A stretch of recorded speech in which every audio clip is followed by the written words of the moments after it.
Hey folks, welcome back. It's toward the end of the day. I'm ahead on my chores, if you can believe that. I have been resting my voice for 2 days so I can do a video, folks. I think we're on the mend. So anyway, I just got done doing most of my chores. Only got one egg today, that's all right. 'Tis the season, right? So there's going to be probably a two-part to this video. One is on emergencies on the homestead, and the other is maybe just a little FYI. So I got a call from my sister, and she has a little, what she calls a little farmette, and she has goats, right? So I had just come back to the house and my phone rang, and it was my sister. And I went to answer it, and I thought she had butt dialed me because I just kept hearing all this noise, right? Nothing was legible at all. I couldn't understand anything. So I listened for about 30 seconds and was just about ready to hit the end button because I thought it was a butt call, right? You know, when you put your phone in your back pocket and you you call different places, right? So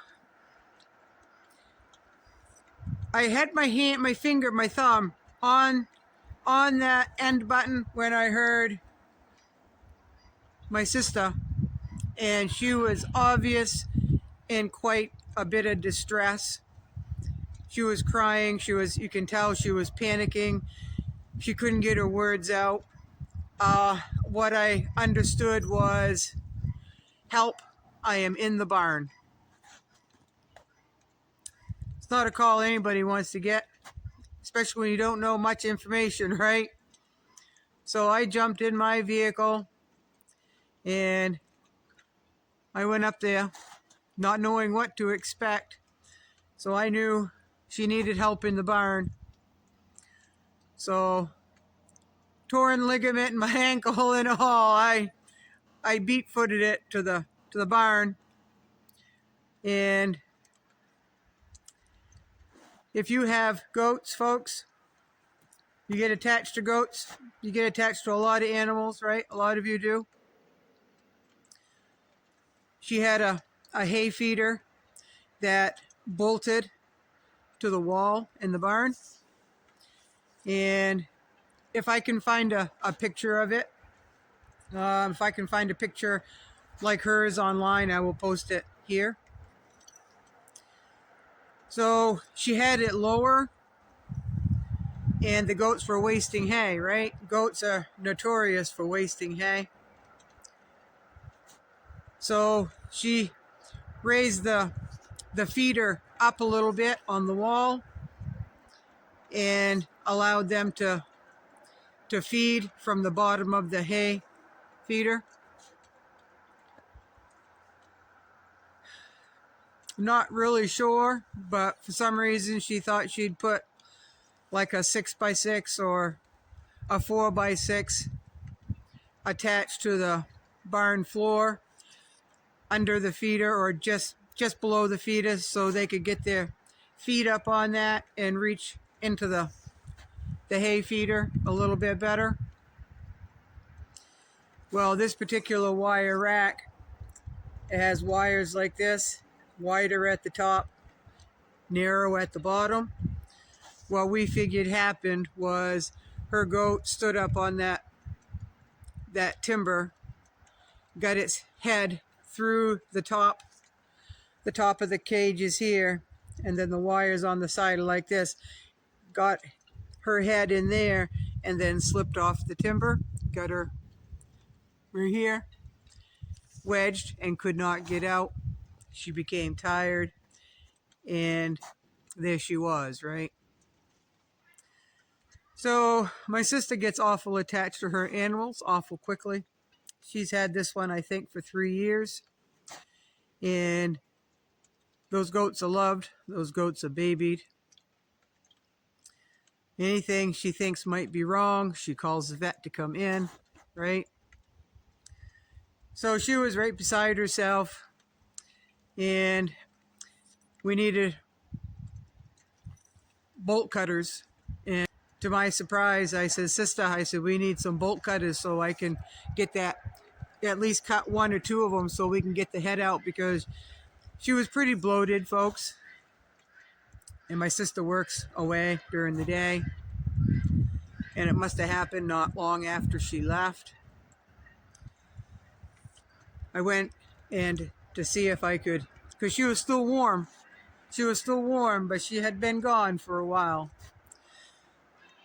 Thinking them, because I heard a little gurgle, and that was probably because of the bloating and us trying to get her head unstuck, right? So I put my hand over the nose and the mouth of the goat, and I heard some moaning. And I knew in my heart that the goat was gone, but there was a glimmer of hope. But she lost her goat, folks. So if any of you have goats and you have something similar to, I'll post this picture again right here. If you have something similar to that, please keep it down a little bit lower than what you think. Do not put a timber underneath in case they get in there to feed, get their head in between those 2 wire supports, I guess. And if their feet slip, then they won't hang themselves, right? So that was very sad to watch. Very sad to see my sister go through that. So there's a little tidbit on what little I know about hay feeders and what we experienced on this road. And folks, in case of any emergency, you may be panicked, and when people are panicked, they don't think quite right? They forget names. She forgot everybody's name in her family. She finally found my phone number and my name and knew that she needed to reach out to me, right? So in any emergency, we can't breathe, we don't think right, we're all in a panic, right? Sometimes haste makes waste. We need to really make sure that we slow down enough so we can at least think straight, right? And if you are calling for help, please make sure that you are legible, right? I know it's hard. If when you can't breathe and you're panicking and your heart is racing and you're scared right to death. I know it's hard. Get what you can out, your location, right? My sister said help in the barn. That's all I need to know, where she was and that she needed assistance ASAP, right? So that's just a little bit of what's been going on, folks. Part 2 is it's pretty hard to predict what will happen on a homestead. Things that you think you cover all your bases, folks. You think you have everything thought out, and then you miscalculate. You can research and research and research, and sometimes what you research doesn't have all the answers, folks. Every situation is different, right? Every animal is different. Every setup is different. Things can happen at any time. You know, what is meant to be is what is meant to be. I know I say all those weird, quirky sayings, but in my life, I follow those. If it's going to happen, it's going to happen one way or the other. Just like when it's our time, right? I truly believe that. So that's all I've got to say on this video. I hope you've all been well. We've got a lot of snow. I heard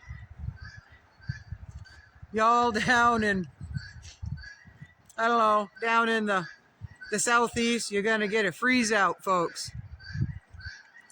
Freeze out, a little bit of snow or a lot of snow. High gusts, very frigid, dangerous cold weather. Even dangerous cold temps, you get a little bit of wind with that, and that wind chill will do you a lot of damage. And if you get 30, 40, 50, 60, 70 mile an hour gusts with that cold, it's too cold to be outside, folks, right? So I hope you all are well. I hope you stay warm. I hope you are planning. And again, you can think of everything to do. You can plan everything out. That'll help, right? But there's always those things that happen that you don't expect. They're flukes, right? Act of God, Mother Nature, however you want to put it. All right, so y'all be good, and I'll do another video. It probably won't be tonight. All right, I don't want to push my voice, and I want to be able to sing Christmas songs, folks. So I better save my voice for that. All right. So you be good. Thank you for all the new subscribers. Thank you all for sharing my new channel. Thank you for all the love that you all have shown me, and the kindness and patience, because I don't always get on here when I want to.